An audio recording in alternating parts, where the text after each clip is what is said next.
Le merveilleux ménétrier, un conte des frères Grimm.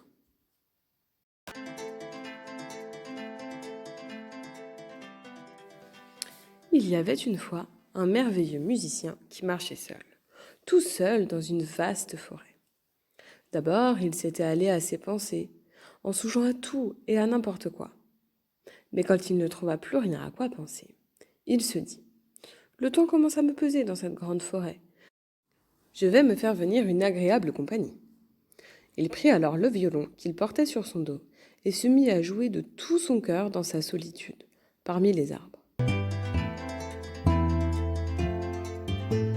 Survint un loup qui sortit du fourré épais.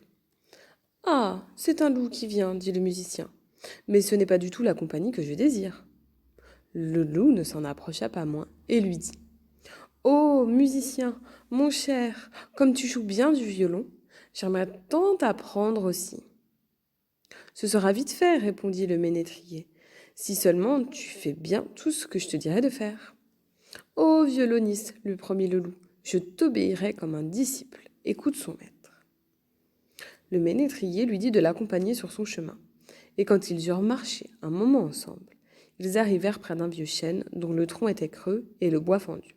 « Voilà ce qu'il nous faut, dit le violoniste. Si tu veux apprendre à manier l'archet, tu dois pouvoir glisser tes pattes de devant dans cette longue fente. » Le loup obéit avec empressement. Mais le ménétrier s'empara prestement d'une pierre et lui coinça les deux pattes en enfonçant la pierre d'un bon coup, si bien qu'il fut prisonnier. « Attends-moi là jusqu'à ce que je revienne, dit-il au loup, et il poursuivit son chemin. Après un bout de temps, le musicien se dit de nouveau comme précédemment. « Le temps me pèse et je m'ennuie dans cette grande forêt. Je vais me faire venir une agréable compagnie. » Il reprit son violon et se mit à en jouer dans la forêt.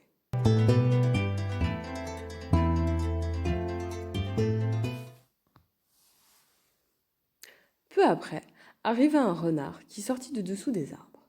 « Ah, c'est un renard qui vient, se dit-il, mais ce n'est pas du tout le compagnon dont j'ai envie. » Le renard s'approcha et lui dit « Oh, musicien, mon cher, comme tu joues bien du violon, j'aimerais bien apprendre moi aussi. »« Ce ne sera pas long, dit le ménétrier, si tu fais tout ce que je te dis de faire. »« Oh, musicien, répondit le renard, j'obéirai comme le disciple écoute son maître. »« Suis-moi, dit le ménétrier. » Et lorsqu'ils eurent fait un bout de chemin ensemble, ils eurent devant eux un sentier très étroit et très creux, bordé haut par de grands buissons. Le ménétrier s'arrêta, choisit un noisetier à droite et le plia jusqu'au sol, où il le maintient en posant le plié sur sa fine extrémité. Puis, il saisit un arbuste de la gauche pour le plier de même. Après quoi, il appela le renard et lui dit « Arrive ici, mon petit renard, et donne-moi ta patte gauche si tu veux apprendre quelque chose. » Le renard obéit et le ménétrier lui attacha cette patte à l'arbrisseau de gauche. « Donne-moi la droite à présent, mon petit renard. » Et il lui attacha cette patte-là au noisetier de droite. Il vérifia si les nœuds étaient bien serrés et les liens assez solides.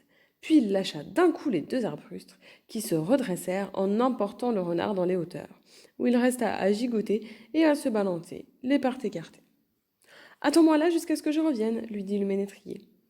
Et il continua son chemin.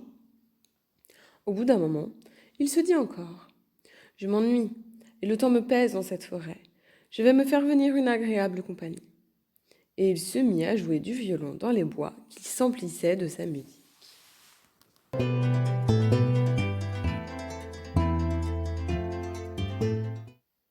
Survient un lièvre bondissant. « Ah, c'est un lièvre qui vient, se dit-il, mais ce n'est pas du tout la compagnie que je souhaite. »« Oh, musicien, mon cher, comme tu joues bien du violon, dit le lièvre, j'aimerais bien apprendre aussi. »« Ce sera vite fait, dit le ménétrier, pourvu que tu fasses bien tout ce que je te dirai de faire. »« Oh, violoniste, répète le lièvre, je t'écouterai comme un disciple, obéis à son maître. » Ils firent ensemble un bout de chemin jusqu'à l'orée d'une clairière où se dressait un tronc. Le ménétrier attacha le lièvre par le cou avec une longue ficelle dont il attacha l'autre bout au tremble. « Écoute, petit lièvre, tu vas me faire maintenant 20 fois le tour de l'arbre au grand galop. » Et le lièvre obéit, et il courut à en perdre le souffle. Mais quand il eut fait ses 20 tours et enroulé autant de fois la ficelle autour de l'arbre, il s'était ligoté de tout près. Il pouvait bien tirer et se débattre pour essayer de se sauver. L'unique résultat était qu'il se coupait de plus en plus le cou. Attends-moi là, jusqu'à ce que je revienne, dit le ménétrier. Et il s'en alla plus loin. Le loup, pendant ce temps, s'était acharné de toutes ses dents sur et autour de la pierre, tirant, poussant et déchiquetant, si bien qu'il avait réussi, finalement, à se dégager les pattes et à se libérer de la fente. Bouillant de fureur et de rage, il s'élança sur les traces de ce ménétrier de malheur, prêt à le dévorer. Le renard, qui le vit accourir, commença à gémir et à l'appela de toutes ses forces. « Frère loup, viens à mon secours, le musicien m'a floué !» Le loup arriva sur place, abaissant les arbrisseaux, rompit les liens d'un coup de dent et libéra le renard qui se joignit à lui pour aller tirer vengeance du joueur de violon. Ils trouvèrent sur leur chemin le lièvre ficelé, qu'ils délivrèrent aussitôt, et tous les trois s'en allèrent ensemble à la recherche de leur ennemi. Le ménétrier avait une nouvelle fois fait charme de son violon au milieu des bois, mais avec plus de chance cette fois. Sa musique, en effet, était venue toucher les oreilles d'un pauvre bûcheron, qui n'avait pu faire autrement que de lâcher son ouvrage et d'accourir la cogner sur le bras pour écouter.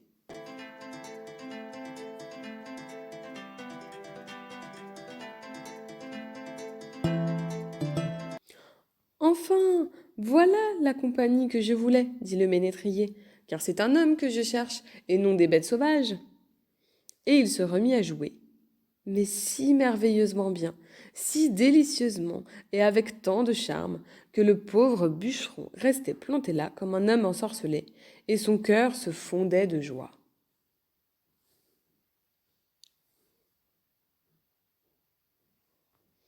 Arrivèrent le loup, le renard et le lièvre, si manifestement animés de féroces intentions que le pauvre homme le remarqua. Levant alors sa cognée brillante, il se plaça devant le merveilleux ménétrier d'un air de dire « Celui qui veut approcher, gare à lui, c'est à moi qu'il aura affaire. » Et il était si menaçant que les trois prirent peur et coururent se cacher dans la profondeur des bois. Quant au ménétrier, il joua encore un morceau pour l'homme à titre de remerciement, et il poursuivit son chemin.